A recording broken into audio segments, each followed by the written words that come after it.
Football താല്പര്യമുള്ള 12-13 വയസ്സുള്ള ആൺകുട്ടിയുടെ രക്ഷിതാവാണോ നിങ്ങൾ? എന്നാൽ ഈ വീഡിയോ നിങ്ങൾക്കുള്ളതാണ്. ഹായ്, ഞാൻ സനൽകുമാർ MS.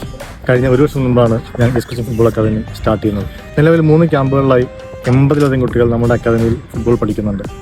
ഈ വർഷം ആദ്യം എറണാകുളത്ത് നമ്മൾ പുതിയൊരു റെസിഡൻഷ്യൽ പ്രോഗ്രാം ലോഞ്ച് ചെയ്യുകയാണ്. ഒരു പുതിയ പ്രോഗ്രാം ലോഞ്ച് ചെയ്യുമ്പോൾ വ്യത്യസ്തമായ എന്തെങ്കിലും വേണമെന്ന കൺസെപ്റ്റായിരുന്നു നമുക്കുണ്ടായിരുന്നത്. നിലവിലെ കൺസെപ്റ്റുകളൊക്കെ നോക്കി ഒരു രക്ഷിതാവിന് താങ്ങാൻ പറ്റുന്നതിലധികമുള്ള ഫീ സ്ട്രക്ചർ, ഒരു ബാച്ചിൽ അവസരം ലഭിക്കാൻ കഴിയുന്നതിലധികമുള്ള കുട്ടികളുടെ എണ്ണം, ഇതൊക്കെ മാറ്റം വരുത്തണ്ടേ? ഇതൊക്കെ അഡ്രസ്സ് ചെയ്യുന്ന ഒരു പ്രോഗ്രാമാണ് നമ്മൾ ഡിസൈൻ ചെയ്തിരിക്കുന്നത്. ഒരു ബാച്ചിൽ 25-30 ഇടയിൽ മാത്രം കുട്ടികൾ, നിലവിലുള്ള അക്കാദമികളേക്കാൾ പകുതി fees, school type, hostel facility, nutrition, diet menu എല്ലാം നമ്മൾ പ്രൊവൈഡ് ചെയ്യുന്നുണ്ട്. പിന്നെ ഞാൻ മുന്നേ പറഞ്ഞില്ലേ, പഠനത്തിൽ യാതൊരു കോംപ്രമൈസും ഇല്ല. പ്രൊഫഷണലായ ഫുട്ബോൾ പരിശീലനമാണ് നമ്മുടെ ലക്ഷ്യം. അതുകൊണ്ട് പഠനത്തോടൊപ്പം തന്നെ ഫുട്ബോൾ പരിശീലനം.